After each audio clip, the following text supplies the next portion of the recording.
Hi, everybody. Right. I am really looking forward to sharing some really cool things about Lydia that I had no idea about. As most of you know, it's just a few verses, but it's amazing what we can find in these few verses. Like I said, the things that I have discovered about Lydia just makes her come to life and makes her um, like a businesswoman of our day, a witness, follower of Jesus. And so I've titled this The Royal Thread. And of course, she sold purple. And so, haha, we could call it the Royal Threads. But we'll see a little bit more about her. So let's start with the verses that pertain to her. This is I think it's a paraphrase from the Common English Bible. So I'll read that for us. We sat down and began to talk with the women who had gathered. This was in Philippi by the river. One of those women was Lydia, a Gentile God worshiper from the city of Thyatira, a dealer in purple cloth. As she listened, the Lord enabled her to embrace Paul's message. Once she and her household were baptized, she urged, "Now that you have decided that I'm a believer in the Lord, come and stay in my house." And she persuaded us. So we look at Lydia from just those few verses, and we can find a lot of cool stuff when we dig into what we call the context: where, when, how, all the things that we have on the page. We read that she was from Thyatira, but was now living in Philippi. Her name is Lydia. She sold purple items.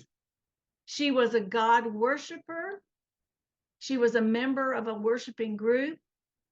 And it was God who opened her heart to eagerly hear what Paul and his companions had to tell. Then she and her household were baptized. And after that, she extended hospitality to Paul and all his company. So I want you to take a look at this. What's in a name? This is something that I learned, that this Anatolian peninsula uh, looks like 2/3 of it was called Lydia at one time. So she was from Thyatira. And if you look at the picture on the right, you'll see that it's numbered with the 7 churches of the Revelation. This is significant because in this place, they were experts at dyes and dyeing purple items because there was a business there, a way to do it. And if you look at the little bit of water between Greece and Asia Minor, it looks like a little river up there. On the left, where it says Macedonia, and then that general area was Philippi. So she came from Thyatira over um, to Philippi in the region of Macedonia. As I said, Thyatira was a place that was known for all of its ability to dye fabrics and dye things in purple. Here's a picture of it in the yellow that gives us just an idea of one of the trips of Paul. I'm thinking this is the third one. He didn't stop particularly there, but he stayed in this region for about 2 years. So it's possible that in her communication with her home city, that she would have heard of his words and heard about him. She had been an expert herself in the art of dyeing fabric. We're not told. It's said that she was possibly a widow that inherited her wealth, or maybe sons or other male members of her family helped to build her wealth from this trade because it was very uncommon, as we know, for women to be named and to have wealth enough that they could share. So what we think brought her to Philippi, what we can assume is that she came to sell items there, purple items. See this fellow right here? I'm assuming he is a high official in the Roman government. And if you notice the color of purple that he's wearing, he's got several shades of purple. We have a blue tinted and sort of a pink, and then something in the middle. And from what I dug around in the history books, you see he's got gold threads around his purple toga there. And according to my sources, this man is probably a general in the Roman army, because only the wealthy, only the upper class and royalty were allowed to wear purple. And the purple sort of has sort of a darker pinkish tone. It's not quite the purple that I have on today or that you might think of as we're shopping. It was quite a luxury item, and I'll tell you a little more about that. So this is a modern scene of some of the areas where people are dyeing fabrics, dyeing things in different colors. You can see the clothing on the people there. It is a modern picture. But Lydia, what does it mean that she sold purple? It meant that people trusted her. It meant that she was a salesperson who represented a large operation. For the production of purple dye was very tedious and labor intensive, and I'll tell you more in just a minute about that. It required a place near the sea, and it took many workers quite a while through a multi-step process to gather the pigment that would make the purple dye. This is a picture of the hands of a man who's tried to duplicate that in modern times. And as we know, dyes were made from the earth, from soil, from berries and vegetables and every other thing that was in the earth. And purple dye, believe it or not, was made from the bodies of snails. Gross. Because we learned that when these snails, these little snails, are frightened, they excrete like a mucousy substance that when it's processed correctly, it produces a purple color. And it takes thousands. As you can see, this looks like a pretty good size. It looks more like a conch, but it's a crustacean, it's a snail. Just tiny little bits from one snail were harvested, and it took thousands of them to make a small amount. I read that it took 12,000 snails to make 1.4 grams of purple dye. So it was worth its weight in silver and gold. Believe it or not, they had to boil these glands or this mucus that they had. That sounds so gross.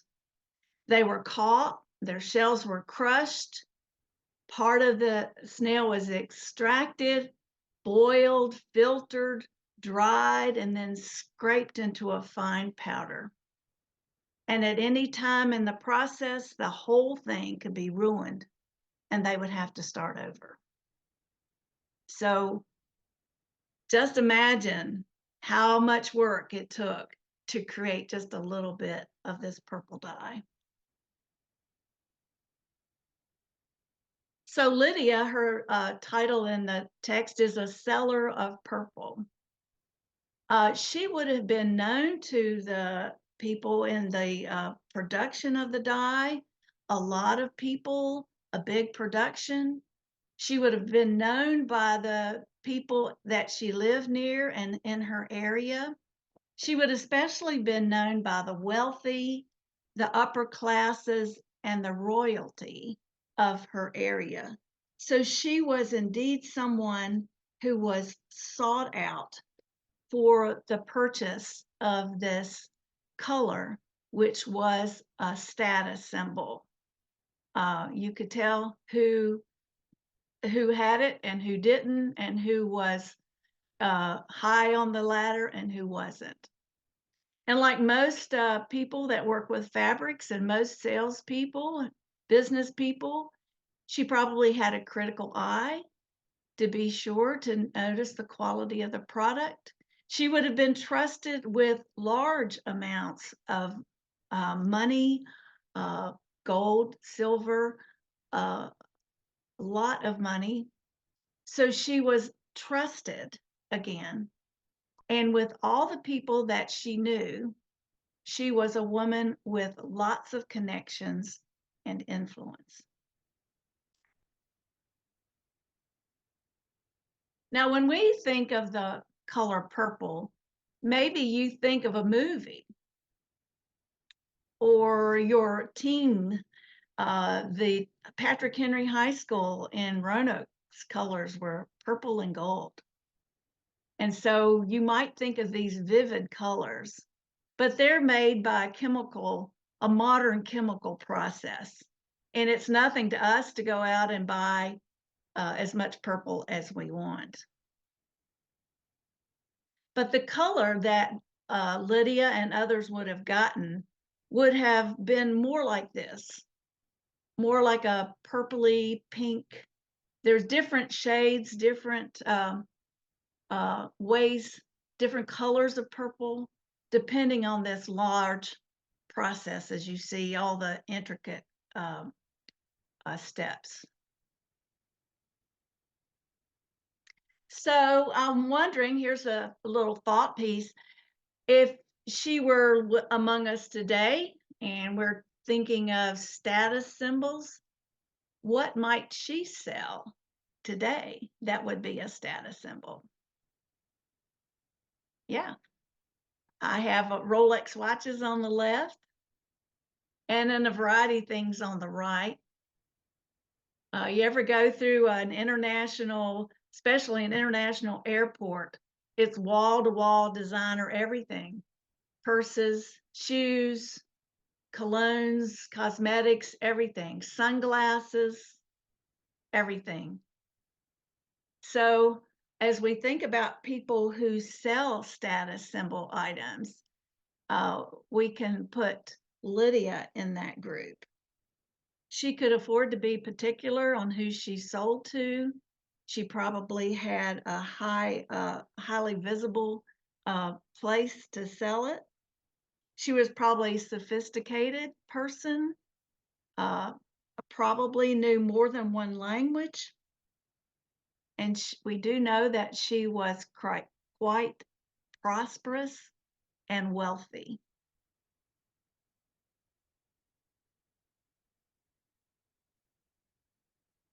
Here is another thing that I didn't know, that when Paul and his companions went to Philippi, they were in town for a little while, and then on the Sabbath, they went down to the river where they're supposed that there would be people there who would be worshiping and in prayer outside of the city or along the riverbanks. And note that she was a worshiper of God before Paul arrived. Jesus went usually to the synagogues first and then to other places and other people. So Paul followed his example. And Paul would normally go to the synagogue when he began. Here's the new bit of information I learned, that there were places that were forerunners or small chapel-like places of prayer that were called prosuke. They were freestanding buildings along the river. The river was a traditional place of worship. It was a freestanding building, which tells me that there was money involved in a building fund. So they would have had. It wasn't just a little grassy spot by the river that I always imagined. It could have been, we don't know, but it's likely that it would have been one of these small chapels. So I have a picture of ruins of a chapel at that time, or synagogue at that time. And although she was what we would say Turkish, Greek, she was a Gentile. She worshiped with the Jewish community who worshiped and lived outside of Jerusalem. We called them the people of the diaspora. So she may have been a patron of this place of prayer, an early form of a synagogue. And with her influence and her wealth, she may have been a leader, a female leader in the synagogue, which again, that would be very unusual in that day.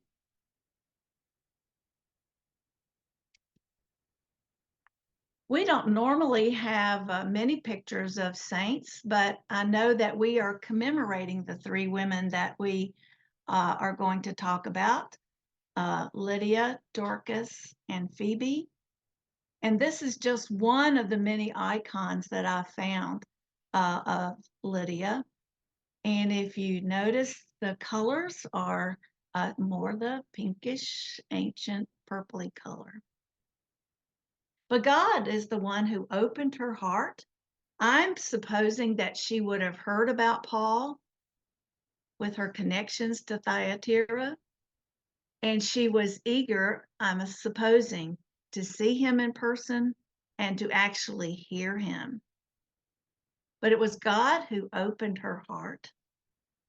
And she judged his words as true and faithful, just as she would have examined the purple cloth for authenticity and quality. She heard God's voice through Paul and the authentic faith of the people who brought the message of Jesus to them. So she was baptized with her entire household.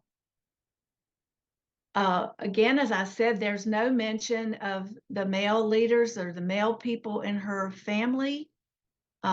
This is very unusual. This gives us a hint of how important she was, how prestigious she was, how prosperous she was.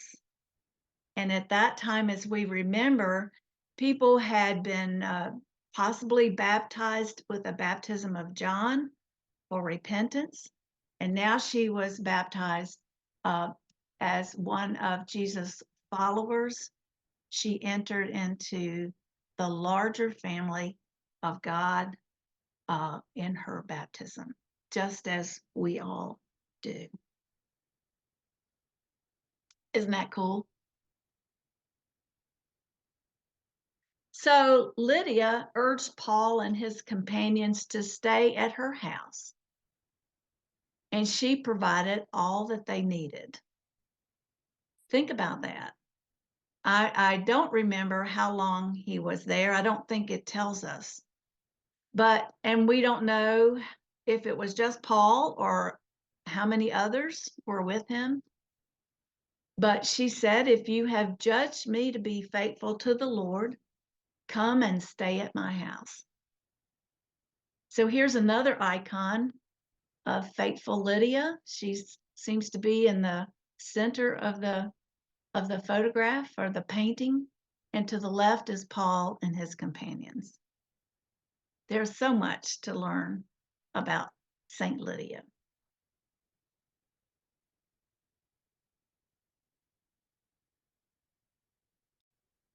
So we get back to the royal thread of faith.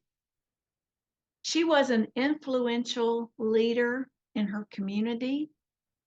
She used her skills, her judgment, her connections, and her home to grow the gospel in the place where she was.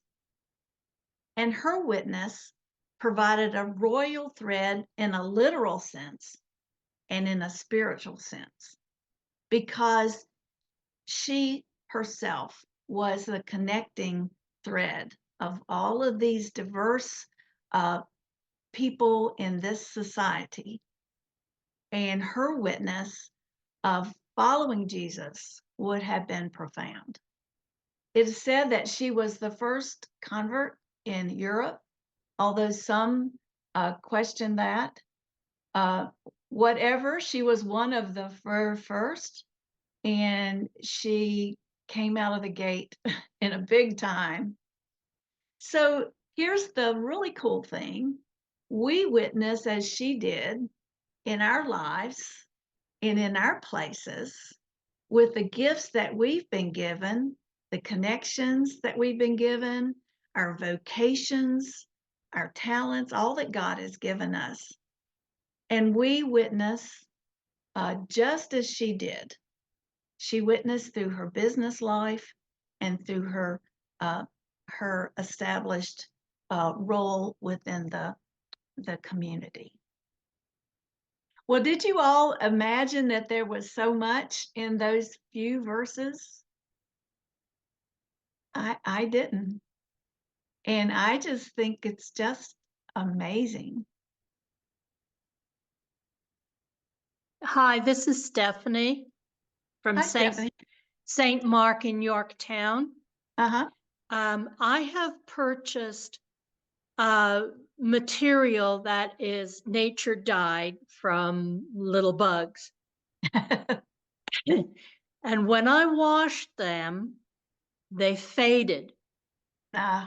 So now my question is, when they dyed the fabrics from nature things, how did they retain their color?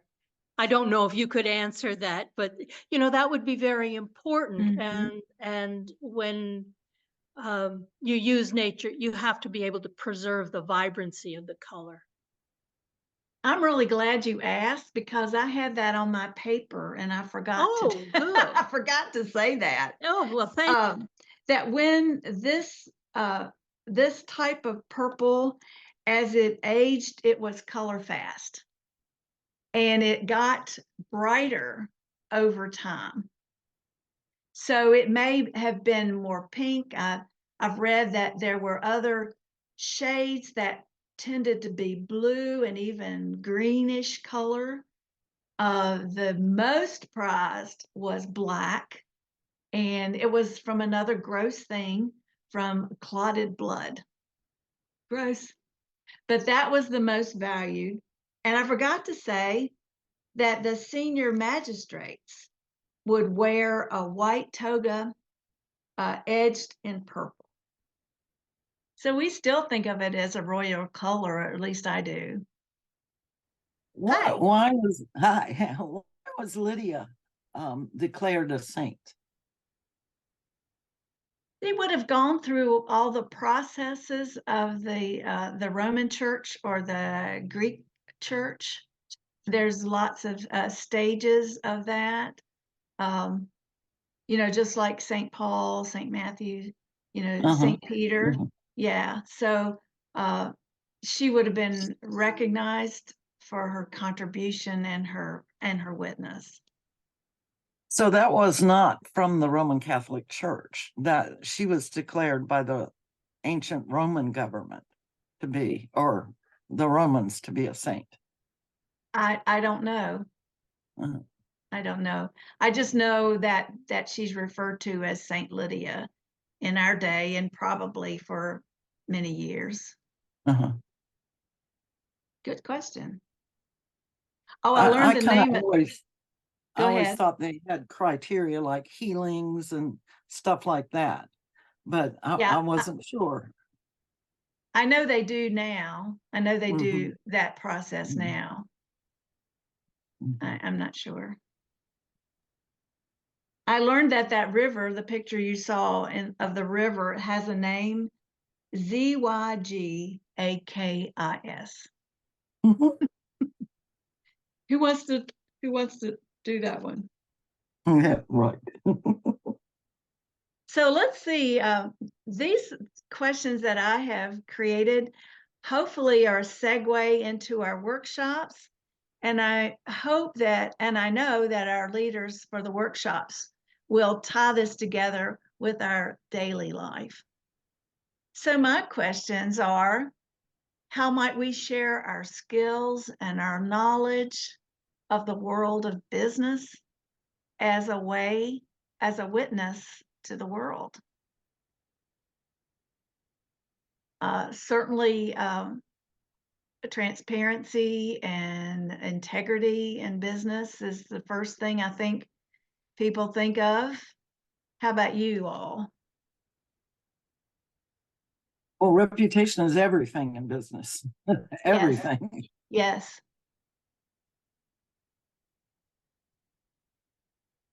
Ironically, I watched a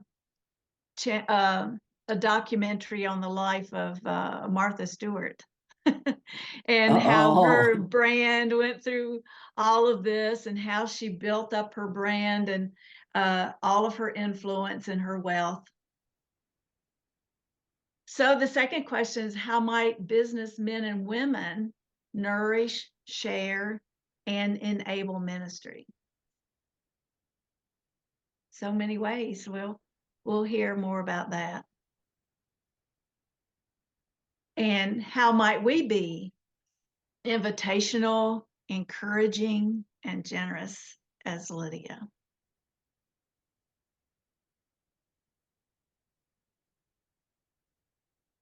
How might her leadership inspire leaders today? Because you know that people read you. What's that? Sometimes the only Bible that people read.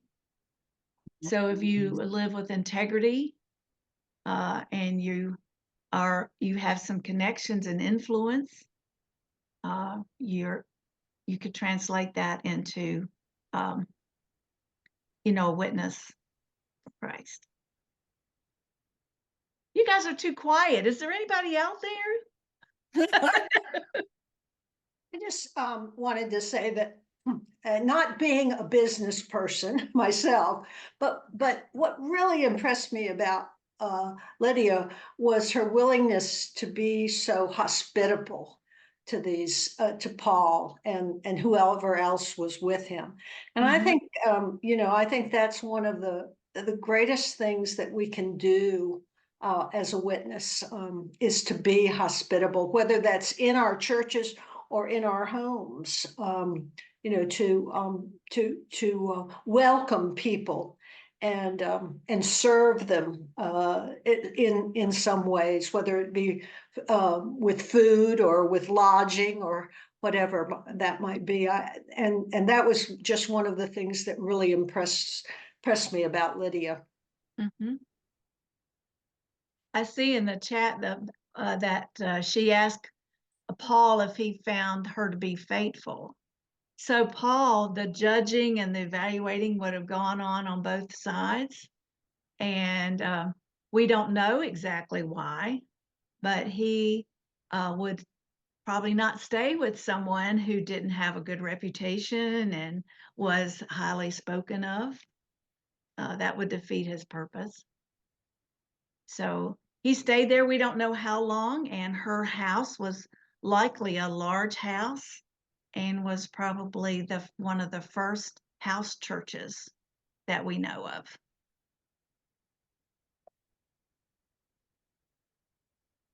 which of course speaks to the issue that her reputation preceded her. Yes. And why that is so incredibly important to folks. They might have heard of her when they were in that region, Ephesus, and in that general region, because Thyatira is more inland, which tells me they had to haul those snails that far. Snails, Oh, get God. gross snails. A snail farm. A snail farm. You've said a lot about her status and her connections and everything, and it occurs to me that she was rather daring and risk taking because Mhm. she had a lot to lose by embracing a faith that wasn't very popular Yeah. and wasn't very well known.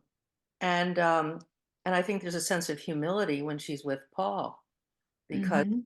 this is new for her. To do this. And I think that it's easy to get caught up in her accomplishments without realizing the other side of it, the risk Mhm. of jeopardizing her success and jeopardizing her position by doing this and not giving her maybe credit for that. That I never thought of that, but that's definitely true because she was worshiping with Jewish, in a synagogue and with the Jewish congregation, and You many know, of them rejected I'm Paul and Christianity. I'm puzzled at because I don't see anything in there that she's worshiping with at the synagogue. I thought they were a group of Christians because Paul had already been to Philippi before. So I don't see where she went to the synagogue. Uh, I don't see that connection. I don't know where you got that from. I got that from one of my They said she sources, was a God worshiper a God before worshiper. he got there. And I think that's where you probably didn't it say that in the text that she was a God worshiper? Yes. Well, but that would be true if she was worshiping the Christian God too. This is just from my digging around in the historical documents and what is known of that place at that time.